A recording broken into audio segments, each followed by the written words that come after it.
Bonjour à tous et bienvenue dans Playlivre. Je suis très heureuse de vous retrouver. Chaque semaine, avec mes invités, on parle de tout ce qui se lit, s'écoute, se joue, se danse, bref, tout ce qui nous inspire et nous fait cliquer. Et c'est toujours dans Playlivre. Cette semaine, deux invités que je suis très heureuse d'avoir avec moi sur ce plateau. L'un est écrivain, dramaturge et réalisateur d'origine algérienne. Il est arrivé en France à l'âge de 10 ans. Ses mots sont comme des pépites brutes. Il revient avec son 6e roman, Vivant. L'autre est rappeur, auteur, originaire du Havre. Il revient avec un EP aux allures de couverture de Tintin et pourtant c'est un mangaka dans l'âme. Bonjour Mehdi Charef, bonjour Thiers. Salut. Merci beaucoup d'être avec nous, je suis très heureuse. Merci pour l'invitation. De vous recevoir. Tout de suite, c'est quoi? Générique.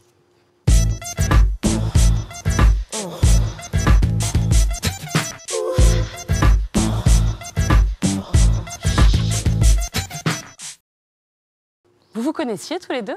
Non. Moi, je ne connaissais pas. Enfin, non, moi, je me souviens d'un de tes clips. Oui? Oui. Et alors, je le regardais comme ça. Et tu chantais. Tu te déplaçais. Puis d'un seul coup, je me suis rendu compte, ces immeubles, c'est drôlement bien filmés contre-plongée. Oui. Et on voyait tous ces carreaux, enfin, ces vitres, ces fenêtres et tout. Et j'avais l'impression que tu ne pouvais pas chanter ailleurs où tu sentirais le mieux. Ouais. Parce que c'était... D'un seul coup, je me suis dit, c'est pas des bâtiments, c'est des arbres. Ah. C'est comme des arbres. Tu marchais comme dans une forêt, comme dans... Et j'ai compris pourquoi que les gens aiment leur bon lieu. Ils n'ont pas d'arbres, mais l'arbre, c'est autre chose. Exactement. C'est ces grands immeubles, j'avais l'impression qu'il était comme dans un rêve. Et pourtant, on appelle ça des cités, des quartiers. Mais non. C'est là que je me suis dit, non, c'est autre chose quand même.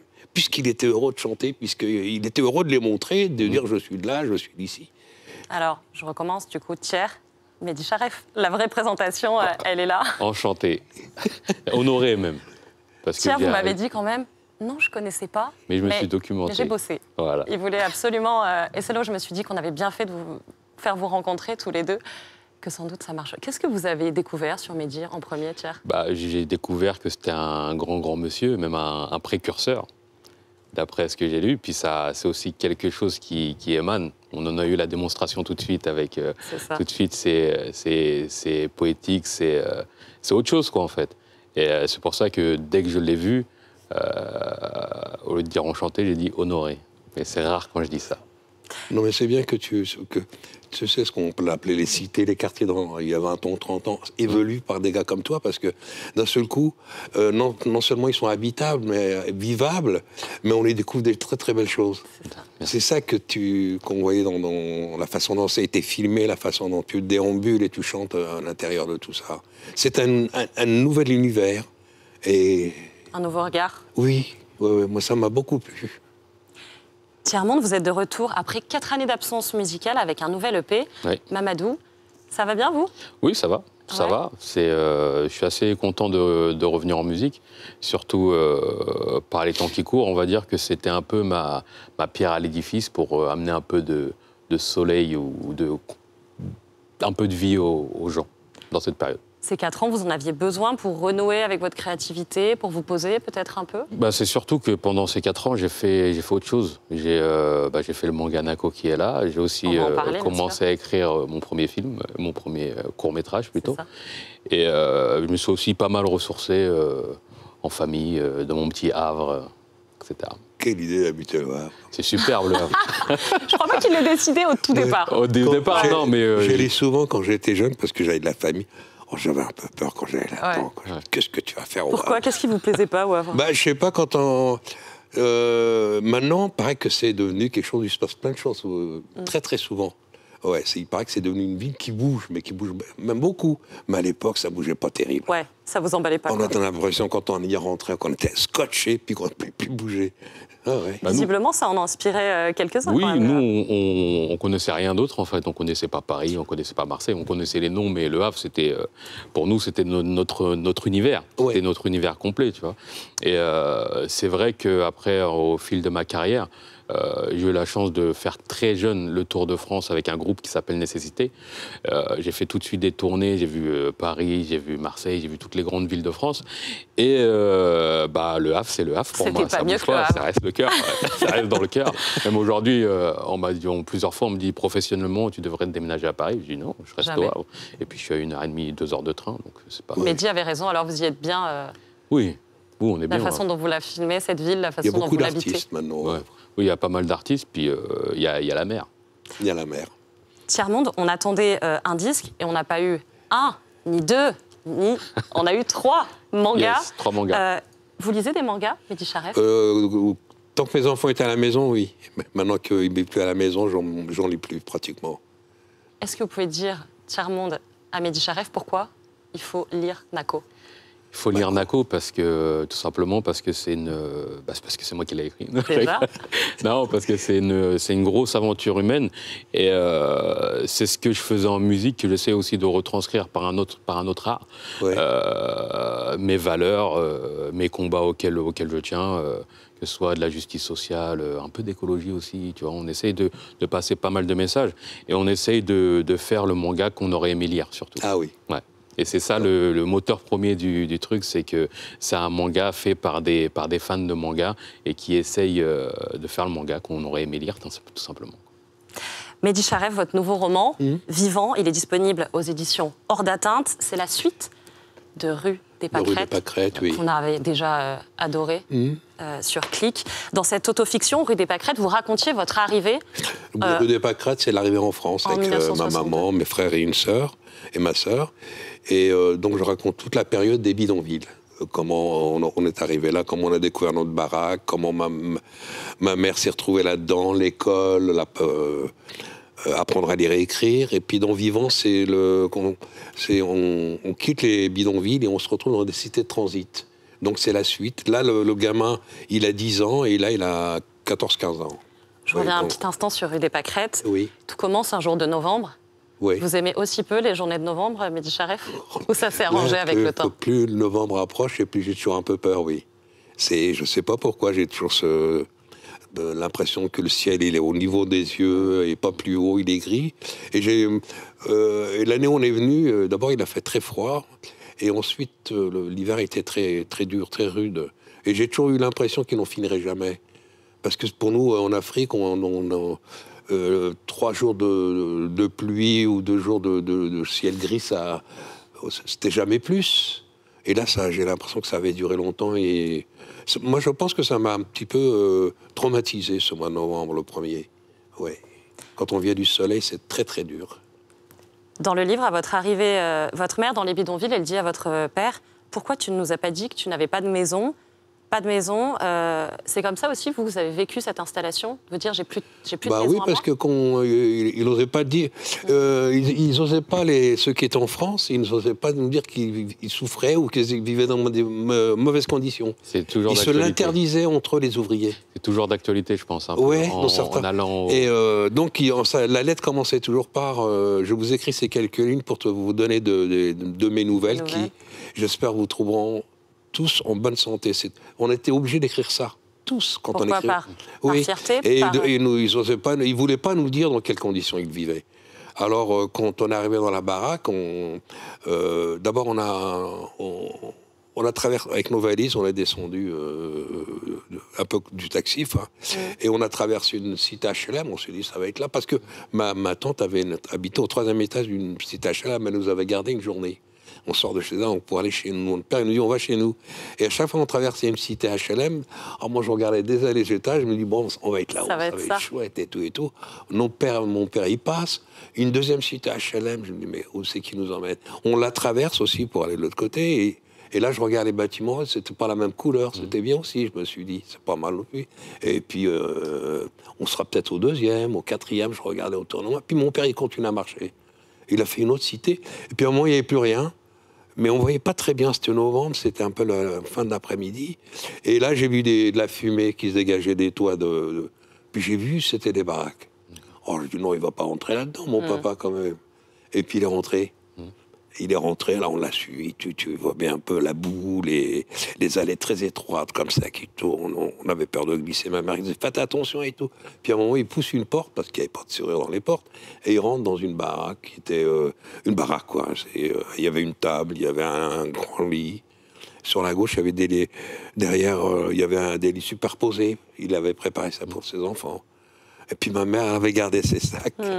Elle je sais pas ce qu'elle pensait. Moi, j'étais derrière elle. Hein. J'étais tout petit. Et puis, elle lui dit, Hanaya, c'est ici. Il fait, bah oui. Alors, il avait honte. Il se tournait pas vers nous. Et il regardait vers le poêle à charbon. Alors, il commençait à le remuer, c'est pour raviver la chaleur. Et puis, elle lui dit, Elma, l'eau. Il lui dit, Barra, dehors. Alors, elle avait toujours les valises comme ça. Puis, moi, je me suis dit... Qu'est-ce qu'elle va faire? Et elle lui dit, Bitlma, les toilettes. Là, il avait honte. Il se retourne pas, il dit, Barra, dehors. Parce que tu sais, il y avait des toilettes pour tout le village. Et elle va vers où il y avait les lits, une petite chambre.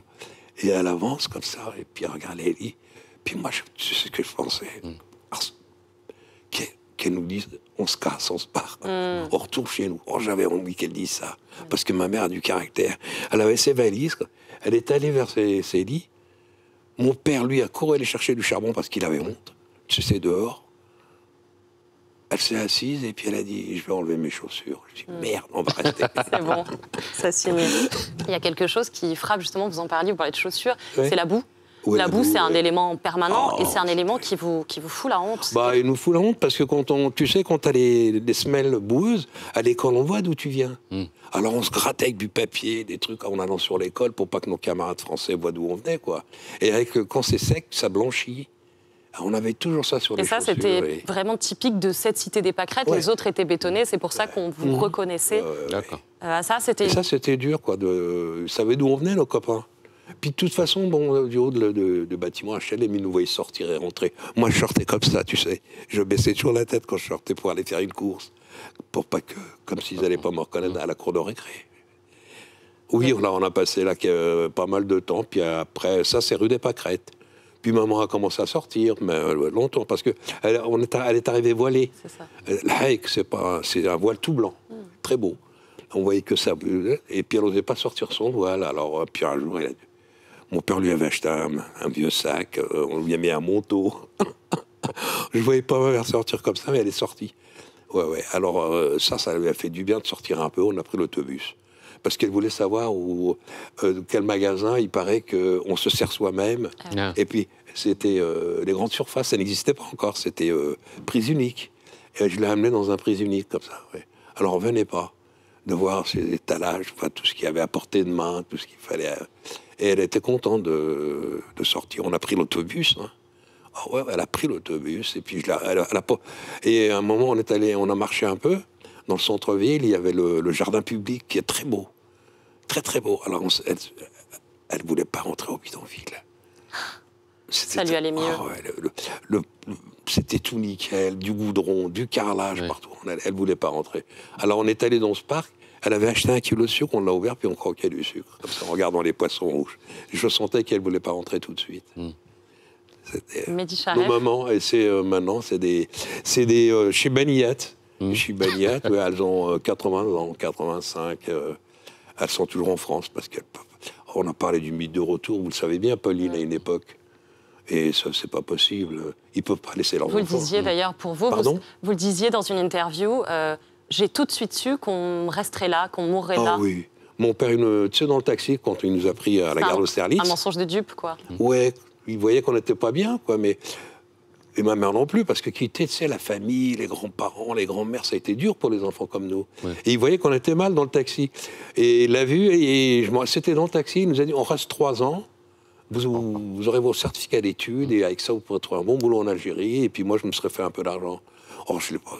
Quand j'ai vu le bidonville, tu sais, quand j'ai vu le hammam, quand j'ai vu l'épicier, le premier boucher arabe, moi je l'ai vu celui-là à Nanterre.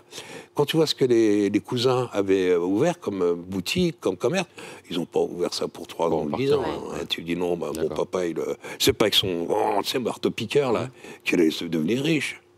Mehdi Charef, je vous propose qu'on regarde un clip de Tiers-Monde qui devrait vous parler. Ça s'appelle Les Oubliés. Yes. Un silence inouï derrière un bruit sourd. L'école de la vie, l'odeur de la weed font tomber dans l'oubli nos appels au secours. Les oubliés de mon bendo, devant la juge no comprendo. Quand rien ne va plus crescendo, on reste ici dans les mêmes rôles. Les oubliés de mon bendo, devant la juge no comprendo. Quand rien ne va plus crescendo, on est coincé dans le même rôle. C'est quoi l'histoire de ce morceau, Tiers-Monde?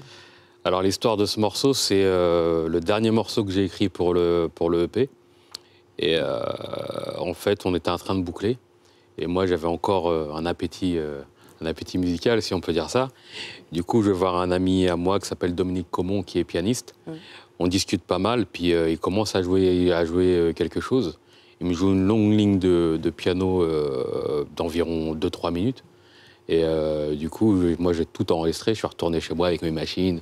J'ai fait les machines MIDI, etc.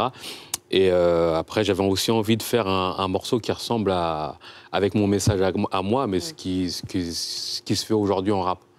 Et donc, je me suis un peu inspiré de ce que font les plus jeunes. Et ça a donné ce morceau, dont je suis pas mal fier aujourd'hui. Avec, entre guillemets, mon odeur. On dit ça comme ça. C'est quoi votre odeur, Tiers-Monde? Mon odeur, c'est j'essaie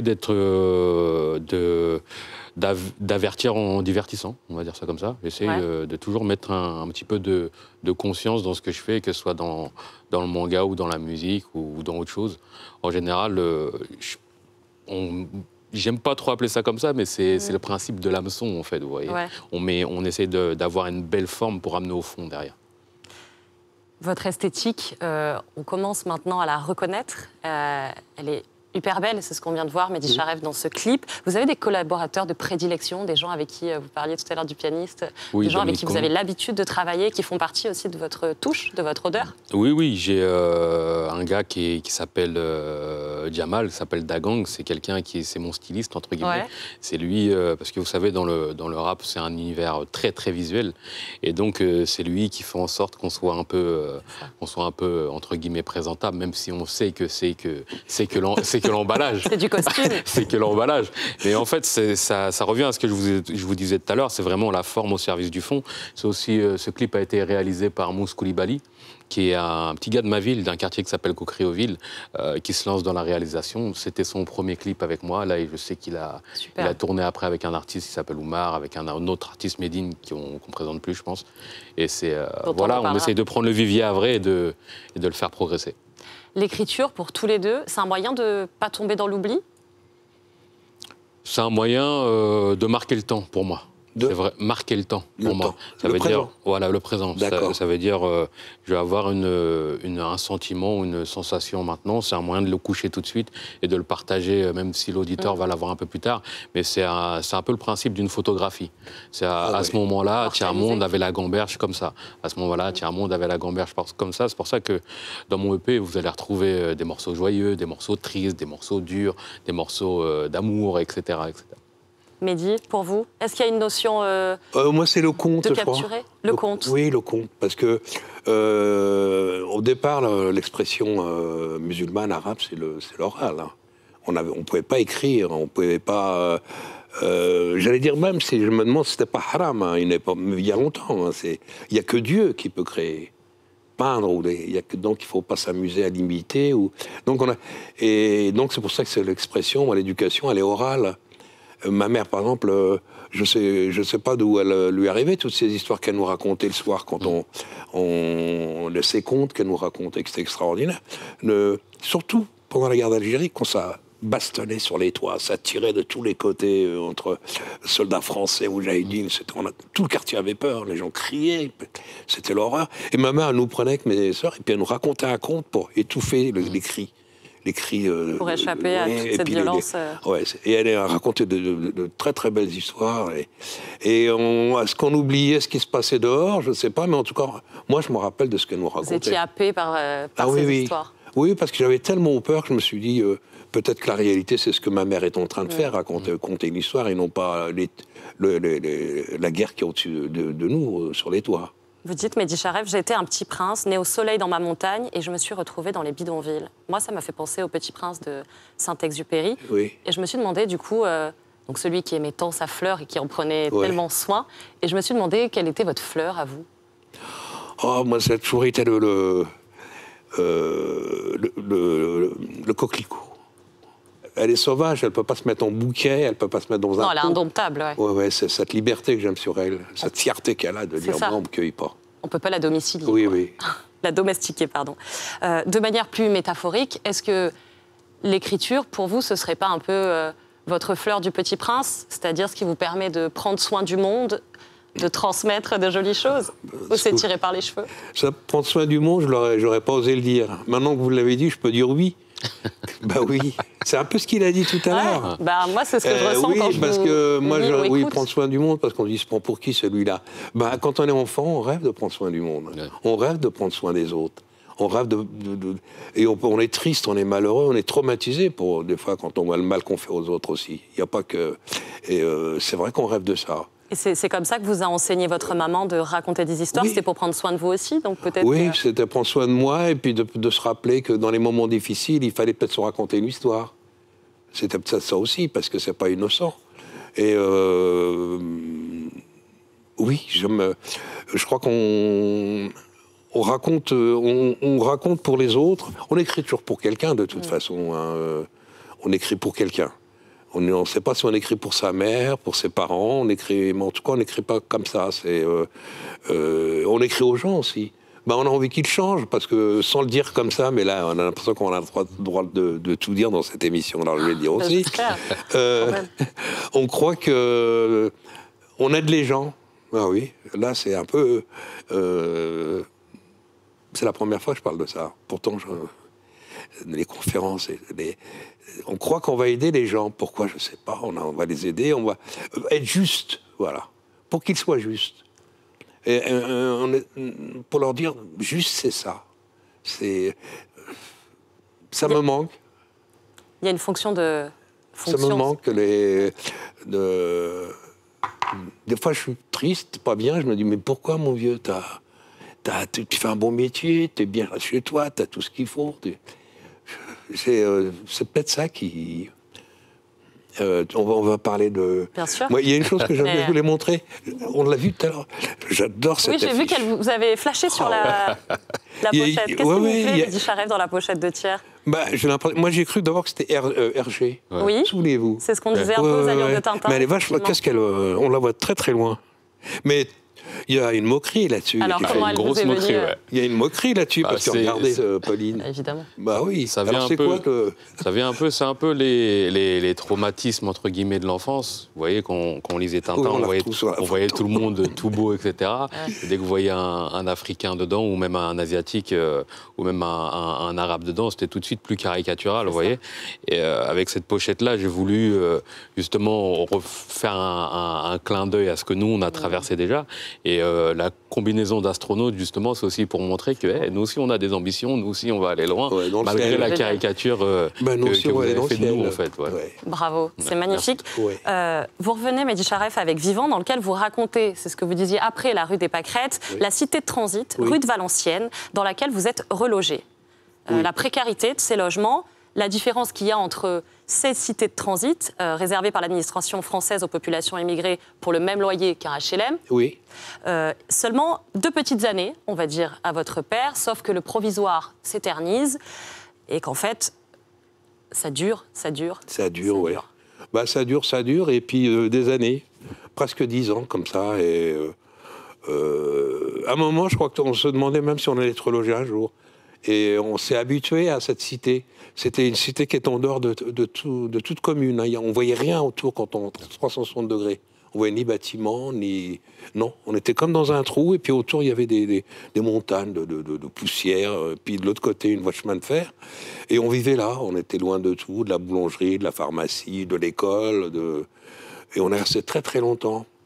Alors, on vous a vendu ça comme étant une grande différence, et vous dites, la première cité est faite de planches en bois et couverte d'un toit en tôle ondulée, aux 4 coins de laquelle on pose de gros cailloux afin qu'elle ne s'envole pas à la moindre tempête, tandis que la seconde paraît au premier coup d'œil plus solide, imperméables aux pluies et surtout plus résistantes à l'épreuve du feu, mais construites à la va-vite. Les baraques des cités de transit se délabrent rapidement. Les murs sont en plaques de ciment, sans briques. Le toit n'a pas de tuiles. Le tout est fixé par de gros boulons. Il y a un séjour salle à manger, cuisine et 3 petites chambres, de l'eau froide et un WC. Ces WC, c'est ce qui fait un peu la différence. Votre maman, quand elle arrive, vous le disiez, autant sur le premier, elle est très déçue. Là, vous sentez une lueur d'espoir quand même. Bah oui, parce qu'il y avait de l'eau dans chaque baraque.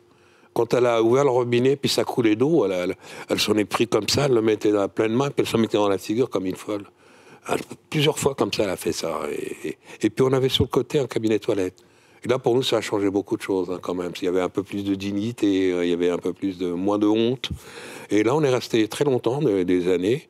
Et là, on a vu les femmes, nos mamans commencent à sortir dans la cité. Parce qu'il n'y avait personne qui nous guettait, il n'y avait pas de bâtiment autour.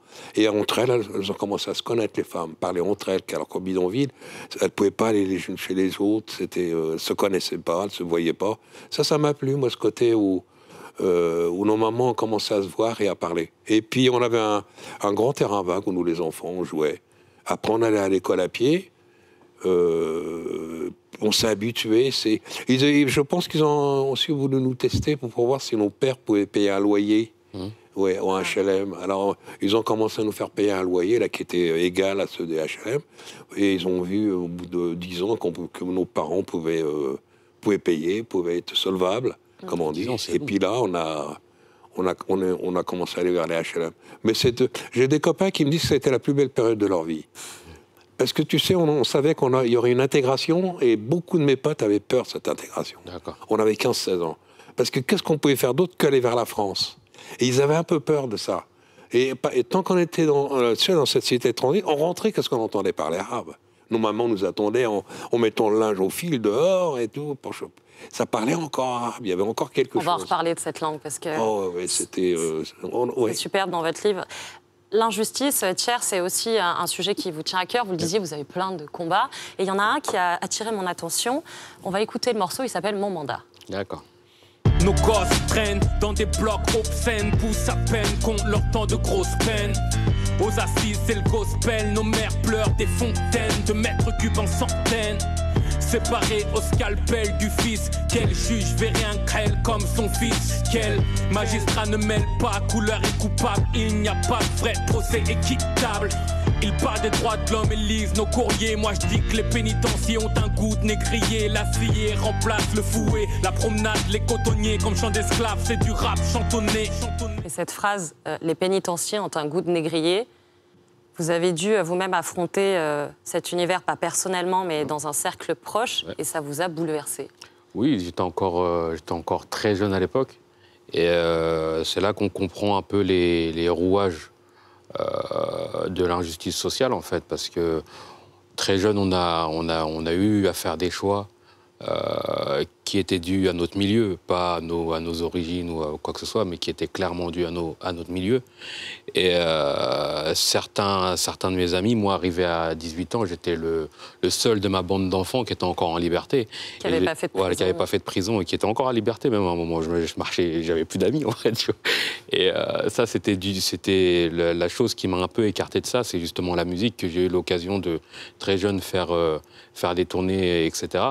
Mais comme je vous ai dit, moi, sur ce morceau-là, je l'ai écrit, c'est très brut. Là, même quand on l'entend là, avec moi, en prenant de l'âge, avec un peu de recul, je dis, quand même, là, j'ai été fort, etc. Mais c'est ce qui est bien dans le rap, c'est que c'est très spontané. Et surtout, moi, j'insiste sur le fait que ça vient du milieu social. Et ce qui nous pousse à faire des choix ou à avoir des propositions de choix très tôt, et, que dans d'autres lieux, on n'a pas, tout simplement, en fait. Vous avez fait, suite à ça, des ateliers d'écriture en prison. Exactement. Oui. Et pourquoi ça comptait pour vous d'y aller, vraiment, d'aller... Justement, parce que moi, la musique, ça m'a aidé, ça m'a écarté de pas mal de choses. Et c'est aussi un exutoire pour moi. Et je me suis rendu compte, comme me disait tout à l'heure Monsieur Charef, je veux dire Monsieur Charef. Vas-y, continue. Je crois qu'il est un peu dans la séduction avec vous. Non, mais ça m'intéresse, continue. comme ça un exutoire. Et je sais qu'il y a pas mal de choses en écrit qu'on ne dit pas à l'oral. Et je pense que pour les détenus, ça les aide pas mal. On l'a fait aussi dans des écoles. Et ça aide aussi les gamins à justement à parler un peu plus de ce qui se passe chez eux, etc. C'est pour ça que c'est toujours intéressant. Il y a toujours ce rapport à l'écrit qui est différent avec l'oral des personnes, en fait. C'est une arme supplémentaire, un outil supplémentaire. Non, parce que surtout, on dit aux enfants détenus, par exemple, que tu ne dis pas « je », tu dis « il ». Ça lui facilite la tâche, parce que souvent, il ne connaît aucune histoire que la sienne. Alors, ils sont là, ils ont envie, ils ont envie de le faire, mais ils n'osent pas se lancer. Il faut leur dire, pour que ça soit une fiction, il faut les prendre à part et lui dire « tu écris « il », ton personnage ». Et à partir de là, ils commencent à parler un peu de leur père, un peu de leur mère. Ils racontent une histoire de 3-5 minutes. Enfin, ça veut dire c'est 3-4 pages. Ouais. Et ça les aide beaucoup. Dans vos livres, Mehdi Charef, il y a une grande place accordée aux femmes. Vous en parlez souvent de votre maman. Le mariage et ses descriptions. Votre grand-mère, elle vous avait dit que vous posiez trop de questions. Et elle avait ajouté « tu vas vivre un peu trop de choses dans ta vie ». C'était il y a 60 ans. Oh oui. Elle avait raison? Un petit peu, oui. Oui, mais je ne sais pas comment elle le voyait. Elle était guérisseuse de la montagne, donc un peu voyante aussi. Je me rappelle les gens qui venaient se faire soigner, les pauvres, qui faisaient la queue devant chez eux, dans la montagne, assis par terre au soleil, en attendant que ça soit leur tour. Puis moi, je jouais à côté. Et oui, elle avait vu ça. Elle m'a dit, parce que je posais beaucoup de questions. J'avais envie de savoir, je ne sais pas, moi, comment était mon grand-père, comment était... où elle est née, comment ma mère s'est mariée, comment des petites choses comme ça. Et puis c'est ce qu'elle m'a dit un jour. Mais c'est vrai qu'aussi que quand je suis arrivé en France, j'étais un peu comme toi, quoi. J'avais envie d'exister. Oui, parce que on a envie d'exister, on a envie de montrer aux autres qu'on est autrement que des petits indigènes qui ont débarqué d'Algérie et que c'est normal qu'ils habitent un bidonville parce qu'ils sont comme on peut pas leur donner plus ou mieux. Et j'avais envie de dire des choses, d'écrire des... Ce qu'il faut surtout, c'est que ça vienne de l'intérieur. Oui, qu'on a des choses à l'intérieur. Ça ne se voit pas de l'extérieur. Bah oui, de l'extérieur, on n'est qu'enfant d'immigrés. Mais à l'intérieur, j'ai des histoires. Moi, j'en avais plein. Et là, à un moment, ça m'étouffait. J'avais envie de retirer plein de choses. Et là, on a des angoisses, de l'anxiété, parce que ces choses, elles veulent sortir. Et comme, je dis, mais à qui? Et puis petit à petit, j'ai rencontré des instits, des profs qui m'ont donné envie d'écrire, qui ont lu ce que j'ai écrit et qui m'ont encouragé. Alors justement, dans cette émission, je vous ai demandé à tous les deux de venir avec des idées de livres dont vous aviez envie de nous parler. Et Tiers-Monde, vous avez choisi de nous parler de l'anatomie d'un scénario de John Truby. Pourquoi ce livre? Parce que je sais qu'il y a pas mal de personnes qui ont envie d'écrire, qui ont envie de raconter des histoires. Et que ce livre, moi, il m'a beaucoup aidé justement pour faire le manga Nako et autre chose derrière. C'est vraiment les bases de l'écriture avec, on va dire, les clés de l'écriture comment on appelle ça? Il y a encore cette notion d'outil chez vous, de pouvoir exactement. Développer un maximum de Moi, j'aime vraiment les livres qui m'apprennent à sortir ce que j'ai dans la tête. Et c'est vrai que celui-là, il m'a... Et vous a servi pour Nako? Oui, bien sûr, bien sûr. Je l'ai lu 2-3 fois avant de commencer Nako. Et après, je savais exactement ce qu'il fallait que je fasse, les ressorts un peu scénaristiques qu'il fallait que j'utilise, etc. Est-ce que c'était un moyen aussi, cette recommandation, de nous dire que maintenant vous allez vous lancer dans un long métrage, après tout ça? Dans un long métrage, non, mais c'est vrai que je prends vraiment goût à écrire des histoires, à écrire des récits, j'y prends de plus en plus goût. Après, j'ai encore beaucoup d'affaires avec la musique puis Nako, mais on verra dans le long terme. On va faire une petite virgule musicale, justement. Mehdi Charef, vous avez choisi le clip Negmat Eria, je le prononce peut-être pas bien, La Mélodie des Vents, de Jazia Satour. Moi, je l'ai découvert, j'ai été subjuguée. Merci beaucoup pour cette découverte, on l'écoute.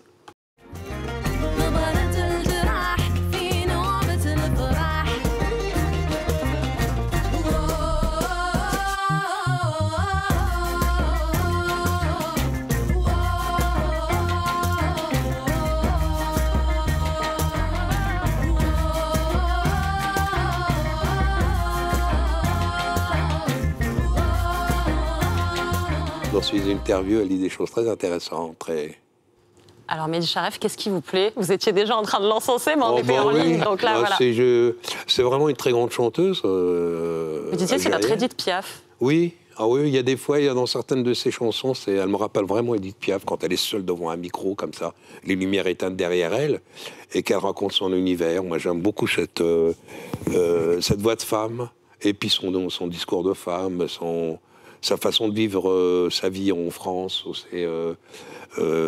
C'est quelqu'un qui pourrait vivre n'importe où, je pense, quand on écoute les chansons.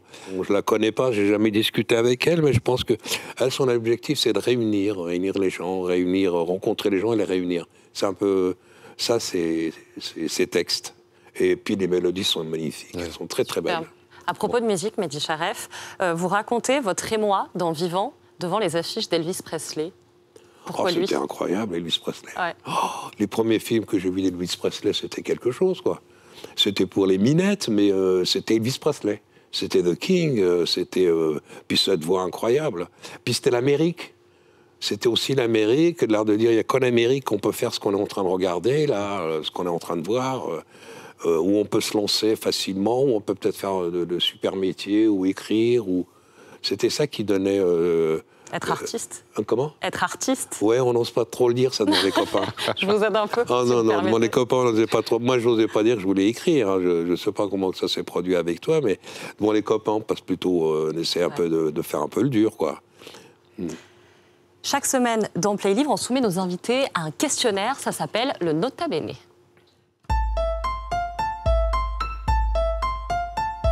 Messieurs, quelle est la première strophe, parole, poème qui vous vient à l'esprit, là, tout de suite ? MC Solar. Ouais, on vous écoute. Obsolète. Naguère, les concierges étaient en vogue. Désormais, elles ont été remplacées par des digicodes. Tout ce qui me vient à l'esprit directement. Bien. Comme je dis, Solar, ça reste... Solar ou Danny Dan des Sages Poètes, ça reste mes grands maîtres dans le rap, vous voyez.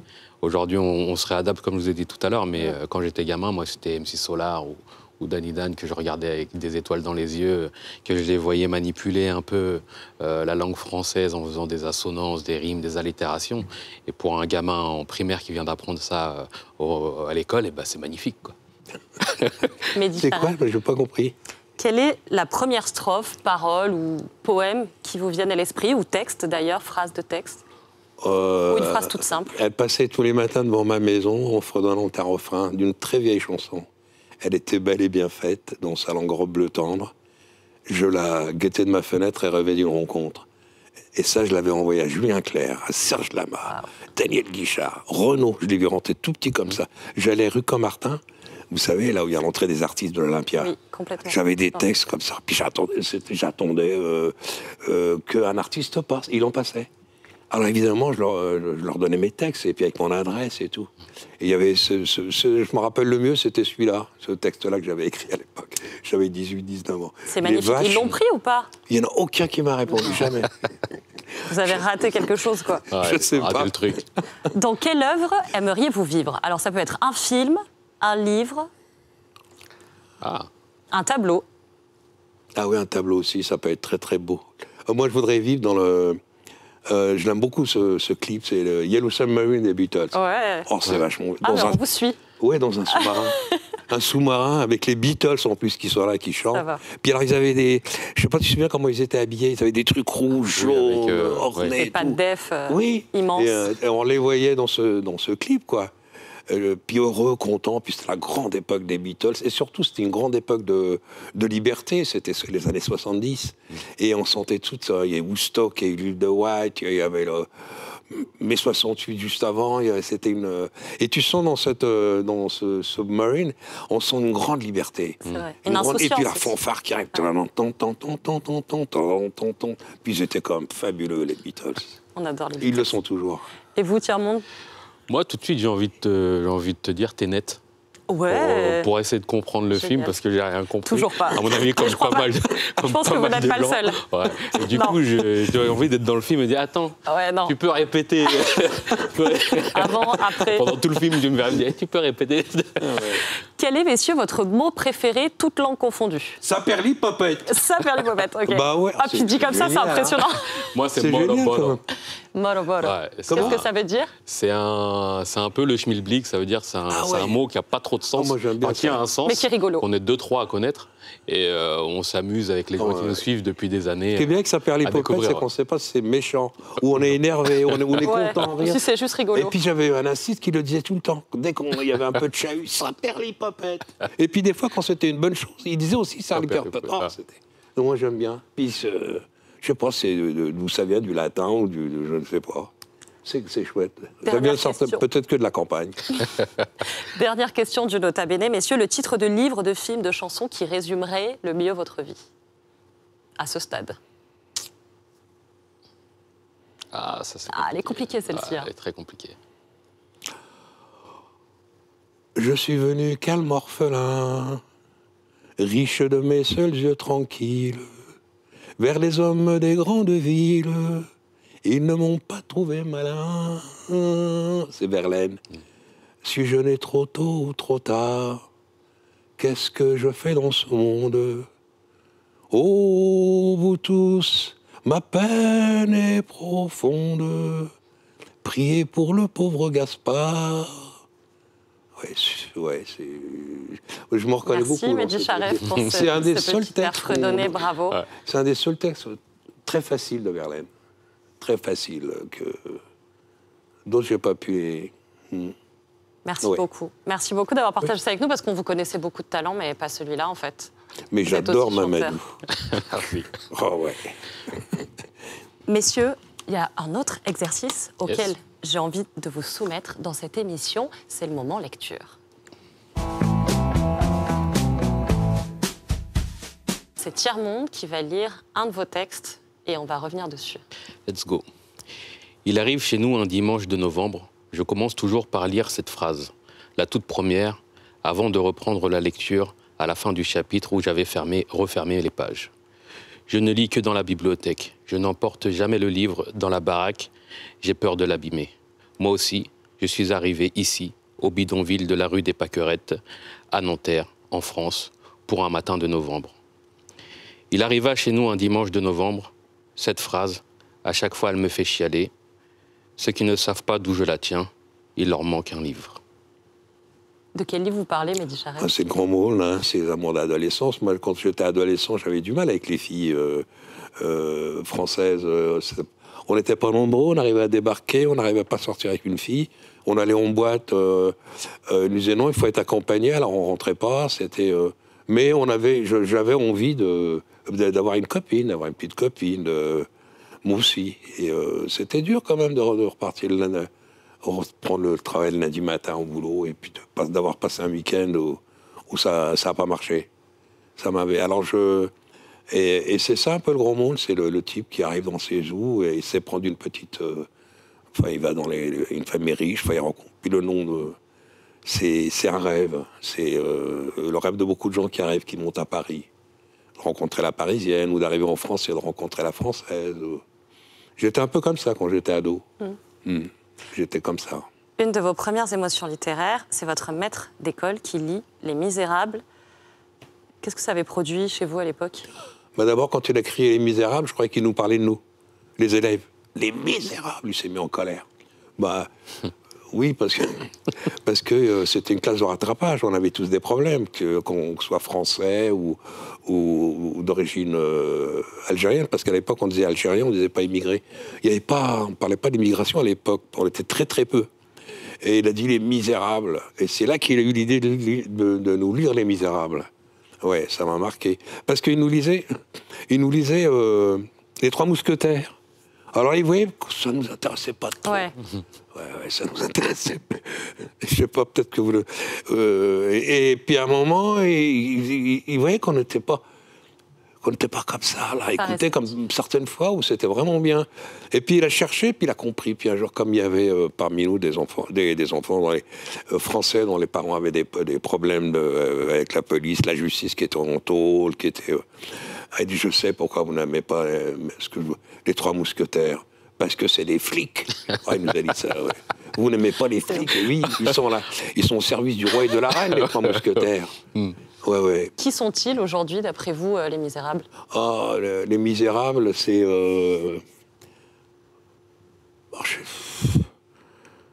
c'est dur, on vit vraiment des moments très, très difficiles où moi, parfois, je je suis atteint, ou je vois des choses très dures autour de moi. Oui. Je vois des choses très dures autour de moi, mais moi, ce que j'aime, c'est que les gens résistent. Partout, les gens résistent, et ça, j'aime beaucoup. Quoi qu'il nous arrive maintenant, moi, je suis sûr qu'on est éternel, qu'on est immortel. Parce que on peut pas imaginer plus de mal que ça, plus de dureté que ça de la vie, de souffrance, ou un peu même de misère, je dirais, dans certains quartiers. Et les gens, quand ils partent le matin, ils sortent comme ça pour prendre leur premier métro, ils sont dignes, ils se tiennent droit, ils sont beaux, ils sont propres, et ça se voit pas. C'est vraiment une résistance que j'adore, que j'admire beaucoup. On veut pas que ça se voie chez nous, que ça va pas. On fait ce que nous... Messieurs, il y a quelque chose que j'avais envie d'évoquer avec vous, c'est votre processus créatif. Tout d'abord, est-ce qu'il y a un lieu en particulier dans lequel vous êtes bien pour créer et qui stimule votre créativité? Tiers-Monde. Moi, c'est le train. Bizarrement, dans le train. Dans le train. Je suis très, très, très créatif. Enfin, je suis créatif, heureusement pour moi, dans d'autres lieux aussi. Mais c'est vrai que dans le train, d'une, ça me fait passer le trajet. Mais comme je suis toujours entre Le Havre et Paris, au moins une fois par semaine, et c'est les moments où j'essaie de concrétiser un maximum d'idées avant de les mettre en forme à la maison après, quoi. Mais le train, c'est vrai que j'ai l'impression d'être dans une bulle où je peux justement créer, avoir des idées, observer les gens, etc. Je kiffe. Et vous, Mehdi Charef? C'est les terrasses de café. Ouais. Mais c'est vrai que dans le train, c'est en même temps, on est emporté, en même temps, on est dans sa tête emporté, puis on est emporté par un train, par un moyen de locomotion. Tiers-Monde, en 2019, avec Maxime Masgro, vous créez le mandat NACO. Comment vous combinez ces deux casquettes? Ça s'est fait naturellement, à la fois rappeur, mangaka. Est-ce qu'il y a des points communs dans votre façon d'aborder les deux disciplines? Oui, il y a des points communs, parce que comme je le disais tout à l'heure, c'est vraiment des œuvres qu'on aurait aimé écouter ou lire.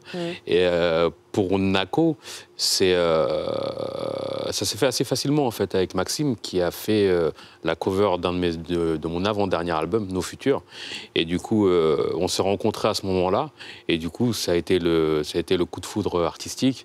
Et quand je suis revenu du Japon, après avoir rencontré quelques mangakas de là-bas, avec l'idée folle de faire un manga français, et lui, il m'a tout de suite dit oui.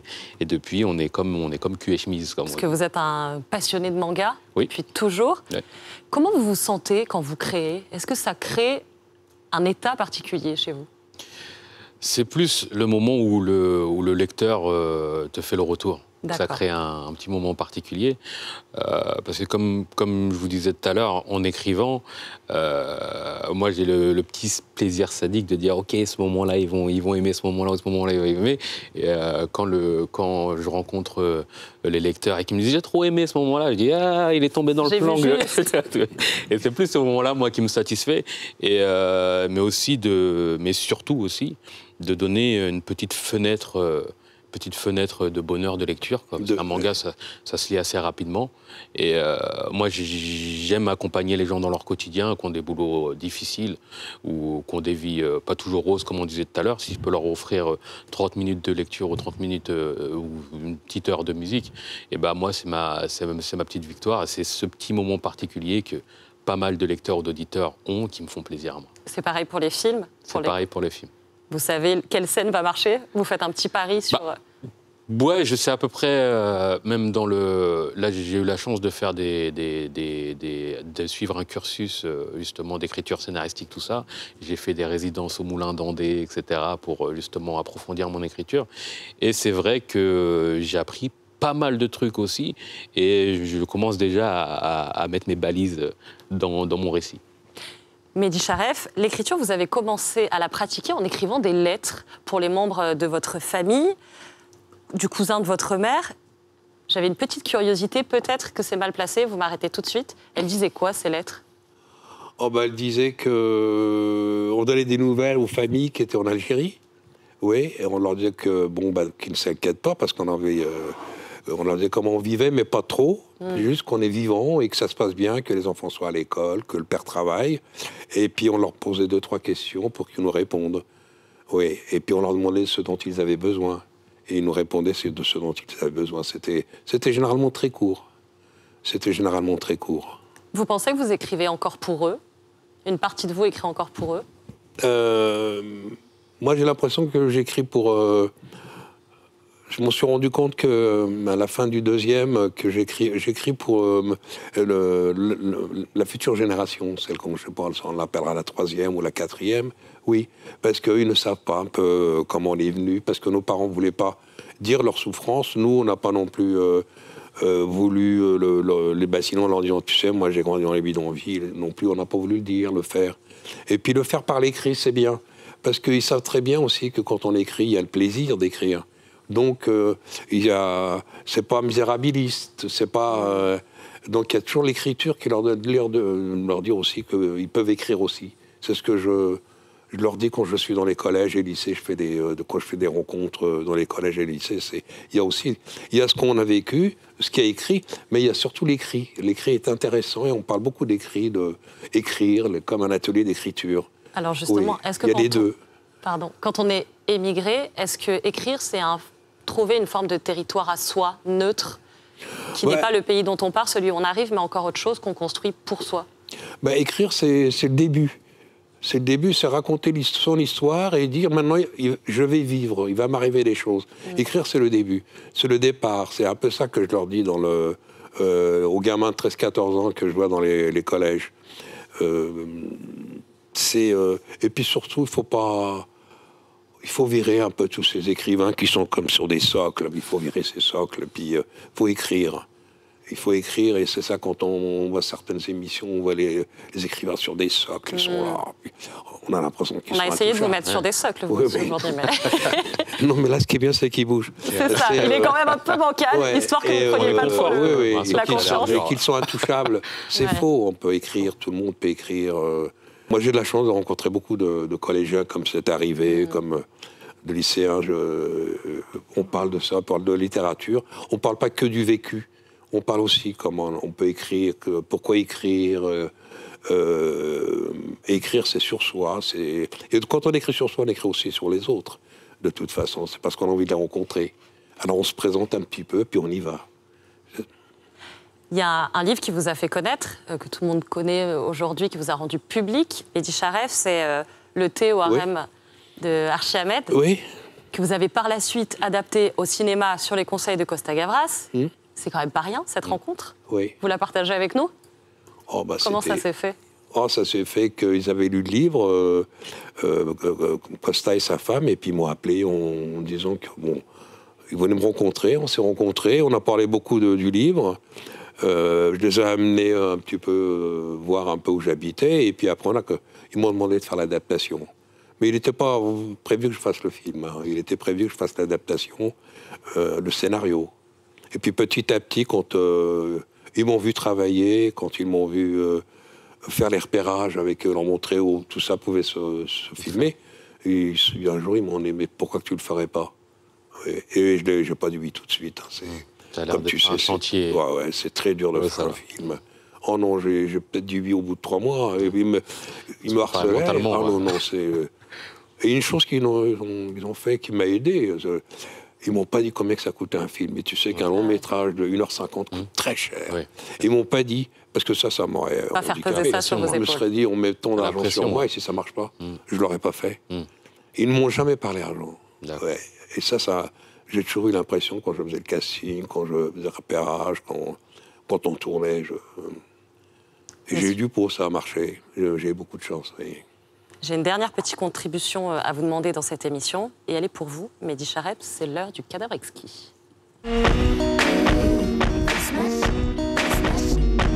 Le principe, il est simple. Dans ce texte, il y a des trous.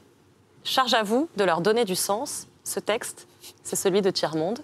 On vous écoute. Mais ça veut dire que je rajoute quelque chose? Vous rajoutez le mot manquant. J'ai grandi dans la banlieue, loin de tout.